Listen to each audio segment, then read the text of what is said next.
पंढरपूर पासून अवघ्या 15 मिनिटांच्या अंतरावर पंढरपूर करकंब रस्त्यावर धोत्रेज ग्रँड प्रायव्हेट लिमिटेड घेऊन आले आहेत पंचतारांकित सुविधांनी युक्त हॉटेल ग्रँड। तसेच पुण्या मुंबईच्या धर्तीवर सर्व सुविधांनी युक्त hotel Shriyash restaurant, veg non veg permit room bar, प्रशिक्षित कुक व होस्टिंग सेवा हॉटेल ग्रँड मध्ये उपलब्ध आहेत। 50 एसी रूम्स, 3500 स्क्वेअर फुटाचा सुसज्ज बकवेट हॉल, भव्य एसी सूट्स, टेरेस गार्डन, भव्य लॉन आणि चेंजिंग रूम सहित स्विमिंग टँक, प्रशस्त पार्किंगची सुविधा। पंढरपूर नजीक असलेल्या हॉटेल ग्रँड या सुसज्ज आणि पंचतारांकित सुविधांनी युक्त hotel grand, hotel Shriyas restaurant, veg non veg permit room बार, पंढरपूर करकंब रोड। संपर्क 02186 24 22 45। ताज्या घडामोडी पाहण्यासाठी PVN म्हणजेच पंढरी वार्ता न्यूज या चॅनलला सबस्क्राईब करा।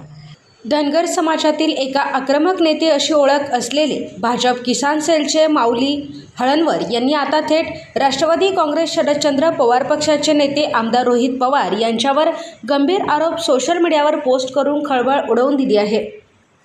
मोक्का अंतर्गत कारवाई झालेल्या आणि अनेक गुन्हे दाखल असलेल्या एका सराईत गुन्हेगाराला आपल्या हत्येची सुपारी दिल्याचा दावा माऊली हळणवर यांनी फेसबुक पोस्टच्या माध्यमातून केला आहे। एवढेच नव्हे तर बायको मुलीच्या माध्यमातून खोटे गुन्हे दाखल करण्याचे षडयंत्र रचल्याचा आरोपही करण्यात आलाय। पिंपरी चिंचवड, पुणे आणि अहिल्यानगर परिसरात अनेक गंभीर गुन्हे दाखल असलेल्या एका सराईत आणि मोक्का कारवाई झालेल्या गुंडाला रोहित पवार यांनी आपली सुपारी दिली असल्याची अत्यंत गोपनीय माहिती मिळाल्याचा दावा माऊली हळणवर यांनी केला आहे। सदर गुंड आपल्या पत्नी आणि मुलीच्या वतीने खोटा गुन्हा दाखल करण्यासाठी सक्रिय झाला असून आजच संबंधित गुंडाने पिंपरी चिंचवड पोलीस आयुक्तांची भेट घेऊन अर्ज दाखल केल्याचा गंभीर दावा या नेत्याने केला आहे। मी एक कडवट धनगर आहे, तुमच्या असल्या भेकड चाळ्यांना मी कधीही भिणार नाही, अशा शब्दात रोहित पवारांना थेट आव्हान देण्यात आले आहे। कितीही खोटे गुन्हे दाखल केले किंवा हल्ले घडवून आणले तरीही प्रस्थापित घराणेशाही विरोधातील लढा असा सुरू राहील आणि त्यांना थेट भिडत राहू, असा इशारा माऊली हळणवर यांनी दिला आहे।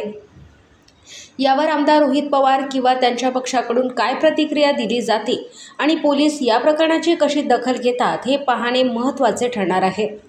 जून महिन्यात आमदार रोहित पवार यांनी पंढरपुरात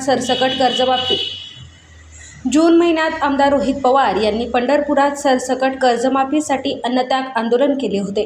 त्यानंतर रोहित पवार समर्थक आणि हळणवर समर्थक यांच्यात सोशल मीडियावर जोरदार घमासान सुरू झाल्याचे चित्र होते।